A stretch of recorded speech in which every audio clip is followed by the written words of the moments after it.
ओम शांति। अंतिम समय अब आ रहा है नई तेजी से। अब क्या नया सीन आ जाए कुछ भी पता नहीं चलेगा, क्योंकि विश्व परिवर्तन का समय है। कब प्रकृति प्रकोप जोर पकड़ जाए और कब गृह युद्ध होने लगे। भारत में थोड़ा भयानक रूप होगा उसका। कब क्या होगा किसी को अभी कोई पता नहीं है। इसलिए एक चित्र बना लो अपने मन में कि मैं ऐसे समय में ये पार्ट बजाना चाहूंगा या बजाना चाहूंगी। तो उसको ख्याल में रखें, अपने आप में भी चेंज लाएंगे। वो क्या क्या पार्ट भी हो सकती है। देखो कई लोग तो विनाश में रोएंगे भी, बाबा के बच्चे भी। ये नहीं कि वो खुश रहेंगे, परेशान बहुत होंगे। क्यों होंगे? बहुत चीजें युग परिवर्तन में होने जा रही हैं। ये वास्तव में छोटी घटना नहीं है। कलयुग सतयुग में बदलेगा, प्रकृति बदलेगी, लोकेशंस बदलेंगी, सागर बदलेगा, आकाश बदलेगा, चांद तारे ग्रह बदलेंगे। ये छोटी चीज नहीं है। सागर इधर का उधर हो जाएगा। जो बाबा मुंबई के लिए कहते थे कि डूब जाएगी, तो वास्तव में अभी नहीं डूबेगी। लेकिन तो क्या चित्र बनाए? एक ऐसा अंदाज लगता कि ये कब डूबेगी। सोचो, जब एटॉमिक वार होंगे, परमाणु बम छूटेंगे, तो इतनी गर्मी हो पैदा होगी कि जो ग्लेशियर्स हैं, पहाड़ हैं बर्फ के चारों तरफ, तो जब वो पिघलेंगी, गर्मी इतनी होगी कि वो पिघलने में उन्हें समय नहीं लगेगा। एक झटके में वो पानी बन जाएगा। और वो पानी जब सागर में मिलेगा तो धरती इनबैलेंस होगी, असंतुलित होगी। और जब धरती जो झुकी हुई है ना, वो सीधी हो जाएगी। इधर का उधर, उधर का इधर हो जाएगा।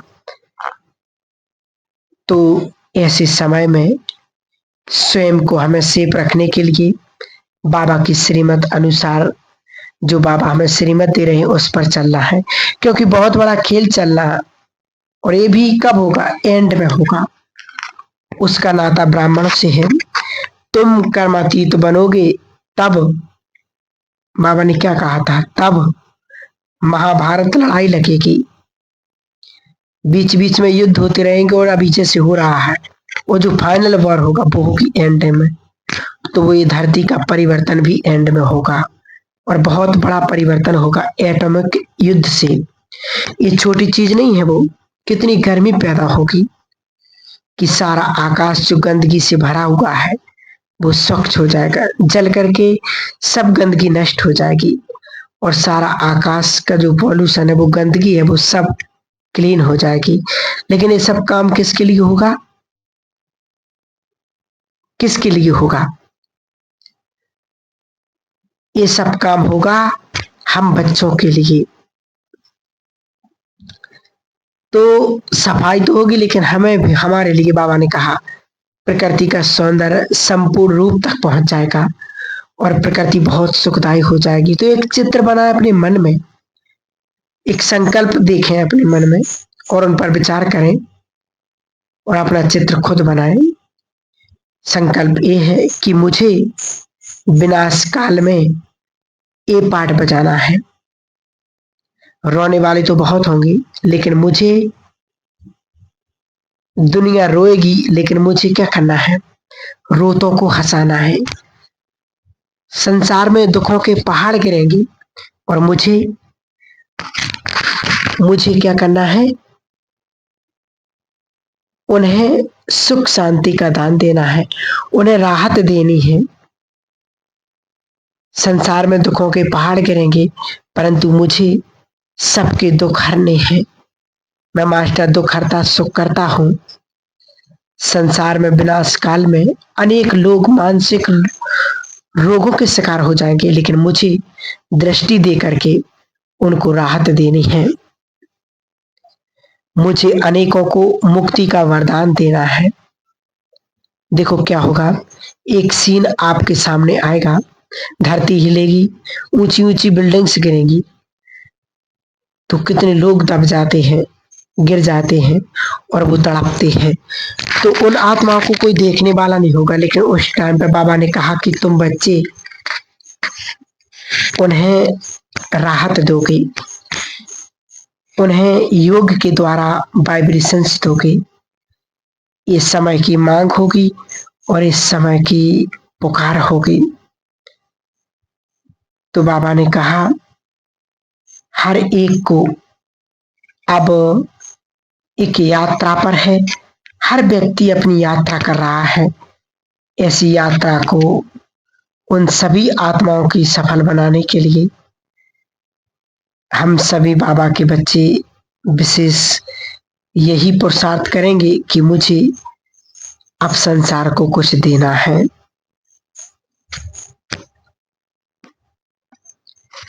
तो अब बाबा ने तो बता भी दिया कि ब्राह्मणों की अब अंतिम परीक्षा होने वाली है। दुनिया में तो अनेक प्रकार की भविष्यवाणियां हो रही, परंतु बाबा के लिए एक कौन सी परीक्षा होगी? एक परीक्षा होगी, वो होगी प्योरिटी और ईमानदारी की। चेकिंग क्या हम सबको करना है। हम चाहे संसार के किसी भी कोने में भले क्यों न चले जाएं, अचानक कोई भी मोड़ पर पेपर होगा। हमारी भोली माताओं बहनों ने रात दिन मेहनत करके जो पाई पैसे यज्ञ में संभाल किया है, तो यज्ञ में सफल करने का लिए जो भेजा है, उन सब की रिपोर्ट अब हमें सौंपनी होगी। तो बाबा ने कहा है प्यारे भाइयों और बहनों, जाने अनजाने में जो भी छोटी मोटी भूलें हुई हैं, आज और अभी बाबा के सामने रख दीजिए और आपके हम जिन्स को सूचित कर दीजिए, ताकि किसी को भी उसकी टेढ़ी नजरों का सामना ना करना पड़े।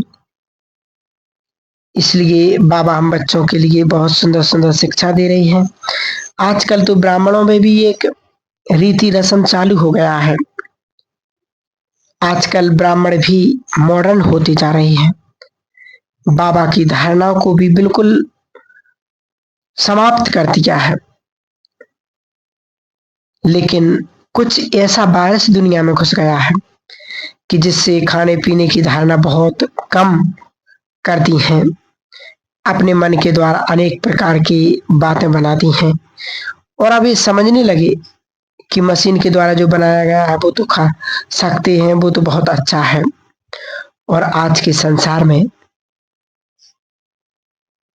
80% मशीन के द्वारा बनाई हुई चीजें आ रही हैं। मशीन की ब्रेड, मशीन की पनीर, मशीन की चॉकलेट, कई प्रकार की चीजें लोग खा रहे हैं। सोचो ऐसा रीति रस्म प्रारंभ हो गया है। मतलब ये सोच रहे हैं कि अब सब कुछ लिया जा सकता है। कईयों ने तो बहुत सारी लिस्ट लगा दी हैं, क्या क्या अचार, पापड़, अनेक प्रकार के। ये सब किसने और कब कैसे अलाउ किया? ये बाबा की श्रीमत ही नहीं है।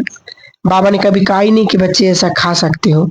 भगवान ने उस समय साकार में भी जिस बच्चे की जो जरूरत होती थी, या जिस बच्चे को जिस चीज की समस्या में, कोई प्रॉब्लम में, किस प्रकार किस बच्चे का प्रॉब्लम है, उस अनुसार बाबा श्रीमत देते थे। परंतु आज हर बच्चा हर बाबा के भी के उस खान पान की शुद्धता को, श्रीमत को तोड़ते जा रहे हैं। क्योंकि बाबा ने तो कहा कि बच्चे जैसे जैसे अंत का समय नजदीक आएगा, वैसे वैसे बच्चों की स्थिति, बच्चों की बुद्धि, सोच, समझ, सब कुछ एक बदलता जाएगा। इसलिए विशेष सभी भाई बहन इस बात पर अब ध्यान देंगे कि अब हमें करना क्या है। क्योंकि बाबा ने तो स्पष्ट कर दिया है कि बच्चे अब वो समय आ रहा है, सबकी परीक्षाएं होंगी। कोई ये मत समझे कि ये परीक्षा नहीं होगी या मैं बहुत अच्छे से चल रहा हूँ, लेकिन समय ऐसा आएगा कि छोटे छोटे पाप कर्म ही वो बड़े बड़े धर्मराज के रूप में दिखाई देंगे। इसलिए बाबा तो कहते हैं कि बच्चे अपने आप को संभालने की बहुत बहुत जरूरत है। क्योंकि एक बार बड़ी दादी के समय इस प्रकार क्लास में कहा था कि कोई को बहुत दिनों के लिए सफर में जाना है और जहाँ कुछ पकाने का साधन ना हो और वो भूखे रहने का चांस आ गया है, तो ऐसे टाइम पर ब्रेड और मक्खन लिया जा सकता है। ये तो कोई माता है जो बूढ़ी चलते चलते ज्ञान में हो गई है, बीमार है, लाचार है, तो बाबा ने कहा था कि बीमारी लाचारी हालत में बहू के हाथ का खा सकते हैं, या बहुत बीमारी आ गई तो ब्रेड और दूध के साथ खा सकते हैं। और हम सब जानते हैं कि इस बात को सबने अपने अंदर ले लिया है कि ये तो बाबा ने सबके लिए कहा है। लेकिन बाबा ने सावधानी दी कि बच्चे, ये श्रीमत सबके लिए नहीं है, क्योंकि अब ये 5000 साल का खेल पूरा हो रहा है।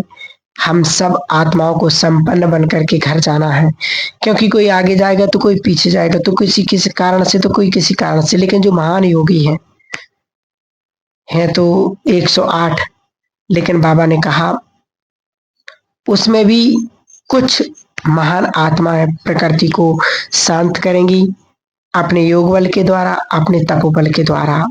उस टाइम मनुष्यों को भिन्न भिन्न तरह की मदद करेंगी। इसलिए बाबा ने कहा कि सावधान, अब ब्राह्मणों की जेब खाली होने वाली है। इसलिए अपने आप को बहुत ही ईमानदारी से, बहुत श्रेष्ठ स्थिति में रख करके बाबा की सेवा में भी सफल करें और स्वयं के परिवार की भी सेवा करें। तभी हम सुरक्षित रह सकते हो, तभी हमारी पॉकेट भरपूर रहेगी। इसलिए ये पुरुषार्थ विशेष हम सभी बाबा के बच्चों को करना है और वो समय विकराल आने से पहले अपने आप को भरपूर करना है। ठीक है, तो जरूर आप सभी इस पुरुषार्थ को करेंगे। ओम शांति।